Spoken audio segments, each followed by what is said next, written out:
Hey guys, so I'm here with a very special guest today, Christo Brand, and he's an author and a speaker, but he is a legend, I would say, because Not he really. had a first-hand experience being a guard for Nelson Mandela, and starting at when you were only 18 years old, and being a guard at Robben Island, which was no easy task. First of all, to have that job, but then also be guarding somebody who was the most important political prisoner in South Africa at the time. So he's written his experiences in a book, which I have been reading. And he also offers tour guides when you come to Cape Town and want to visit Robben Island, or just want to sit down with him and have a more intimate experience. But in my conversation with Chris this morning, I have felt such a connection to what you are doing and what I am doing through my children's book series and my traveling and speaking about how people need to connect with each other. That's great. And you, Chris, you were working as... Sorry for this. That's okay, I can edit that. Start. So Chris, you were working as a warden, what do you call it? Prison guard. A prison guard. Prison guard. And you were in this place of authority and you have to almost discipline people. But then yet you ended up becoming friends with some of your prisoners. That's great. Tell me, how did that communication and friendship happen? You know, the friendship happened on Robben Island. After a while I worked on the island, I worked in a census office. And that morning I was taking Mandela for a visit. And when I take him for a visit, I put him my leg irons that morning and I walk him to the visiting center. And while I walk him out there, after a while, he looked back to me and he asked me, Mr. Brand, where are you come from? Where did you grow up? I looked at him, I said, Mandela, I grew up on a farm. And he said, why treat him with respect? Like I said, I grew up on a farm and my father said I must respect elderly people. He immediately said, that is good news, Mr. Brand. You can help me, give me advice in my prison garden. In a prison courtyard, Mandela has a small piece of land where he plants some chilies, tomatoes, onions to spice up the bad food. I didn't comment on that, I just walked on. Then he looked back again and he asked me, Mr. Brand, is your parents still alive? I said, yes. He said, send him my greetings. That was something strange for me. So I didn't comment, I walked on, and when we get at the visiting center and open a cell to lock him, he asked me, Mr. Brand, are you studying? I said, no. He said, you must make use of time to study. Study is the future of your country. Through studies, you can become the head of the prison. You can understand us as prisoners better. I didn't comment, I just locked him in a single cell. Then later, I was instructed to fetch the visitors from the boat. And I bring him to the waiting room. But on the way back from the boat, I observed this lady take off a raincoat, she take off a big blanket, then I see she take off a small blanket with a backpack, and that was a baby infant. And that was Winnie Mandela. And she begged me if she can show the baby to her husband. I said, ma'am, you was not allowed to bring children to Robben Island. We're supposed to cancel the visit. She was still begging me, but the answer was no. But that year, Mandela get one visit every 3 months for 30 minutes by one person only. And all visits was recorded for National Intelligence and Security Branch. After that, we put Mandela in a cubicle, we collect the visitors, and when the steel panel opened between the double glass windows, she picked up the telephone and she told her husband straight immediately that she smuggled the baby to Robben Island. Mandela looked back to me and he begged me, please, Mr. Brand, is it possible just to see the infant through the window? Which my answer at that moment, I said, Mandela, you know the prison regulations, you're not allowed to see a child. You can see the disappointment in his face. But after a visit, I get hold of the baby. And when I bring it to the side of Mandela, that moment, when he see me on a distance in a passage, the tears comes out of his eyes. And he walk to me and he take the baby out of my arms. He kissed the child twice and become more emotional. That same moment, Winnie Mandela knock on the door, she's locked in. I take the baby back from him, wipe the tears from the cheeks, go to her side and give her the baby back. That secret was between me and Mandela for nearly 20 years, till I became the president of our country. And that is where my relationship started with Nelson Mandela. So I read all that in your book already, but I would like to understand how people today can forge that relationship and form friendships in an unhospitable situation? People must sit down and, like Mandela said, when you've got a kid, you brought up your kid with some discipline in your house, but you let your kid, if you are white and the other person is black, let your kid make friends with black kids. You invited that black kid to your house, even for a school holidays or something. Let him stay in your environment and learn your religion, not learn your religion, but understand it, learn your tradition in home and things like that. Next time you send your kids to stay with a black family, and then they can also interact there with them and they become friends. You must tell them they mustn't see a color. They're just human beings, enjoy life. And through that, kids can understand each other, different backgrounds. They can respect each other and they can learn from each other. And that will be a mutual respect which we walk into the country. That can change the lifespan of the views The of world. people, the world. Yes. Yeah, and that's exactly what I tell people, even in the United States. We have so many different cultures living there. Yes. Why not learn about each other and use that privilege that we have, where there are people who are migrants, who are immigrants who have come to the United States, and it's a great opportunity for us to learn about their religion, their practices, their beliefs, without being judgmental. That's correct. And the more you learn about people around you, you more respect each other. The more you respect each other, the more can be peace in the world. I always tell tourists, especially when Mandela said you retired.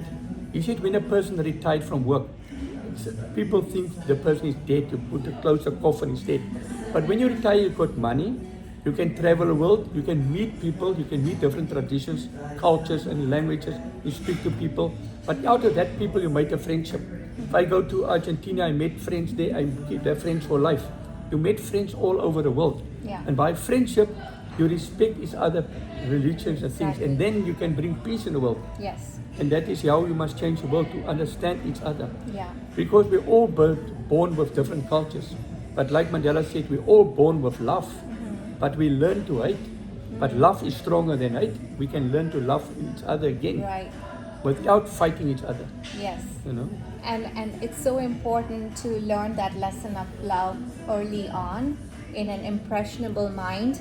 When you are 5, 7, 8 years old, you're in Yes. elementary school, and you walk into school and you see these kids like you did. You Yes, yes. were growing up with black and colored kids. You see them, and you see them as just one of you. That's, yes, right? it's a You're human being, not yes. looking at somebody that Yes. you're not already being polluted by the environment and That's the correct. whatever the media is telling you, but you just see it through your innocent eyes. That's correct. And we learn about Ubuntu. Reach out to people. Like people, help each other around you. You know, we are only put in this earth for a short period of time. Some of us get 80 years, 90 years old, some get 60 years old. We must all die one day. And Mandela said, while we're here, the sun shines over all of us. And we must enjoy the sun, we must enjoy the rain. While we enjoy that, we must enjoy each other. And we must help each other in life. You don't make millions in your life and you want to take it to your grave. You can't do nothing with it in your grave. You must leave it behind for others to enjoy. So while you're here, enjoy. And the more you spend money on poor people which don't have education, that poor person can find a job for himself and look after himself. And Mandela always said, you don't give poor people money, but you can give poor people food. You can help poor people with housing, accommodation. But if you educate a poor person, you've got the opportunity to go out to work and make his family, help his family. Yes, and I so believe that from early on in my life, that experience is what makes you richer. That's correct. It's not the income, the salary, even money that you save for retirement, but it is every day your experience, your living, you're talking to people with That's different correct. ideas and traveling. I think that nobody can take that away from That's you, correct. right? And when Mandela was on Robben Island, he also was a big learner. He had the same belief that all the learning he's doing, all the studying, nobody can take that away from him. That's correct. That's correct. He was that type of person. And he was a person believed to help people. On the island, he will done himself short to help his comrades around him with education. He will even make his food short and give his last tea bag away for somebody, that person can enjoy tea. And he said, if you are healthy, you are a very rich person. Because multimillionaires can't buy their health with all the money in the world. But if you're healthy, you're already rich. Yes. The other things is just the extra. So long you've got a roof on your head, you've got food in your house, and you can help your family, you can help people around you, uplift people in the world. The more we help each other in the world, we can make it a better place for everybody to stay in here today. Chris, something you said earlier was, we have the same sun shining over us, and we should not really think about what we are going to take away from this land and from each other. How do you explain that today in a world where everybody's fighting over land or jobs or getting ahead in life or protecting their families with wealth? What do you say to them? I always tell to people that is only temporary. It's not permanent. You have that wealth.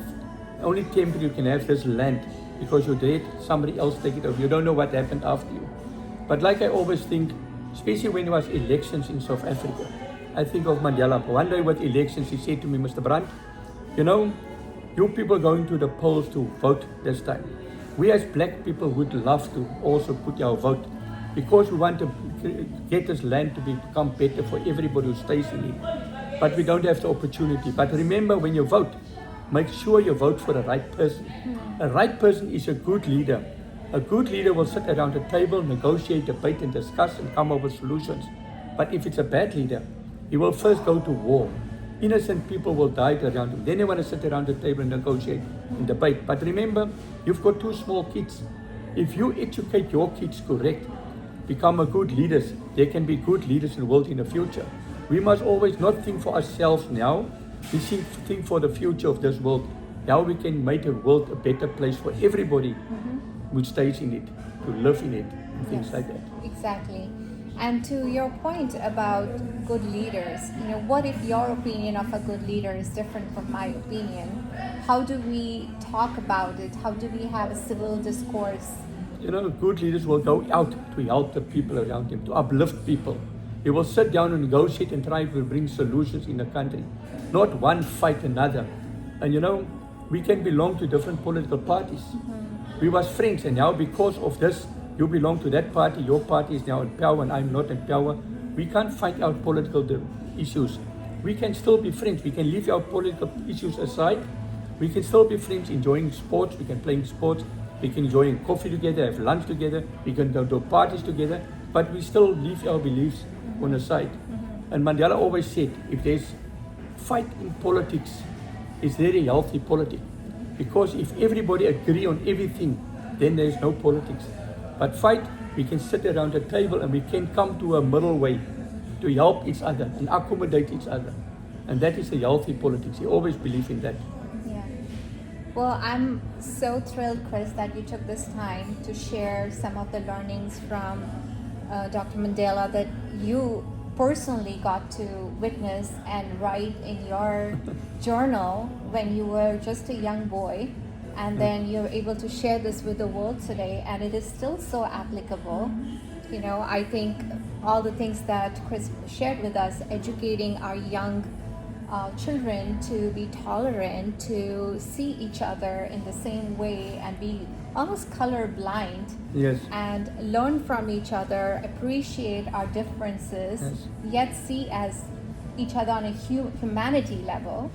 And understand that our time here is so limited that we are not here to just maximize our wealth, but to maximize our experience and give back to others and make this world a better place than where we came in. And have these friendships where we can be different, we can have different ideas, different religions, different political opinions, but still be friends. And have a discourse in a more meaningful way. And what a privileged life you have led. Thank you. I think back of Mandela one day at the school.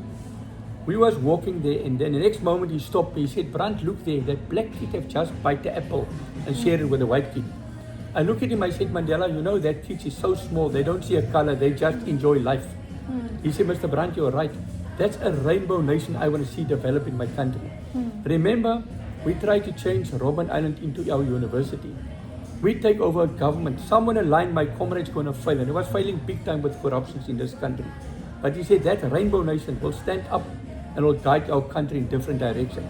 And I believe they slowly stand up in this country. You can see slow changes happen. If you go to any school now, you will see multiracial kids playing together. You don't see arguments and fights and things. They become friendship. And you know, and that is what I love to see, that change which Mandela bring in the country. Yeah. To bring kids together, bring people together. Even with the Truth and Reconciliation Commission, what he achieved there, to get people to sit around a table and say, I have killed your son because I believe he was a terrorist and carrying bombs. But today I can prove where I buried your son, and we can dig up the bones and the clothes of your beloved one. The families was upset, but the same families made closure. They forgive the guy and they can walk out there as friends, but they never forget what happened in the country.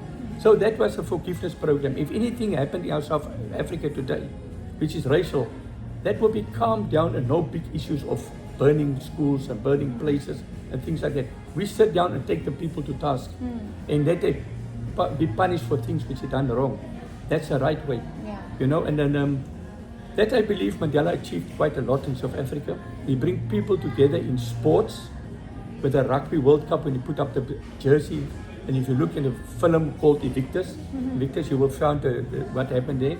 He bring people through together in music. He believed when we all sing together as different races and colors, there will be one sound coming out there. And that's a beautiful sound, and that is how you bring people together. Exactly. Through music. You don't see a color in that. You just enjoy life, what you're doing. Yes. And that's what I believe. And I was visiting San Antonio about 3 years ago, and then there was a team playing basketball there. And I look at the team, was all different colors which was in that team. It made me happy to see that in America also people can play together in sports and they can enjoy the sports. You know, and in South Africa the same. Yes. And I think there are so many different ways to go about it. Music, sports. For me, it is food. When we sit down and share a meal together, it connects us on a deeper level. You know, you may not know anything about my culture, but just breaking bread together makes me feel that we are the same people, and you're not going to go back home and say, well, she's evil, or she's, you know, I don't like her, because, you know, we shared a meal together, and now we got to know each other, and we humanized each other at a very basic level that everybody loves to eat. That's correct. And you know, Mandela, there's a cookbook about Mandela, Hunger for Freedom. That cookbook has all his favorite dishes, and that is favorite dishes from Muslims, Indians, South African Afrikaners, and African black people. They've got that cookbook with all his favorite dishes. So he said, with food we can also enjoy. Yes. We can sit around the table and we can enjoy any dish from any culture, and we will enjoy that. And if you enjoy that, you understand the culture, what type of food they provide. You respect that food, you love the food. Like Indian food is sometimes very strong. You know, you say to yourself, you can't believe that Indians eat this strong chili. My head is sweating of this garlic. But it was nice to taste it and enjoy it with them. And the same with African culture, you know. Yeah. So last question, Chris. Do you feel you're living your purpose? I feel when I met Mandela in prison, it changed my mindset to help people around me. And Mandela said when my book was finished, he said, Mr. Brand, it's now time for you to travel with your book. You can tell the story about how can a black man and a white man become friends. We can talk about reconciliation and how we come from both from the rural areas. We land in a city. We were supposed to oppress one another. We land on Robben Island. Me as a prison guard, he was a prisoner, and you as a prison guard. But our friendship can born in hell. He mentioned the place was all hell. Our friendship can be born, and we can walk out with a different mindset from there. And we can tell the people out there that things can change, because we're all born with love. We learn to hate over the years, but love is always stronger than hate. And that we believed in, we can love each other again. Yes. Well, thank you so much for Thank your you, friendship. pleasure. And Thank I you. learned so much from you today. Okay, and thank you. hopefully this forms a new friendship too. Maybe we meet each other one day again. Yeah. That's good.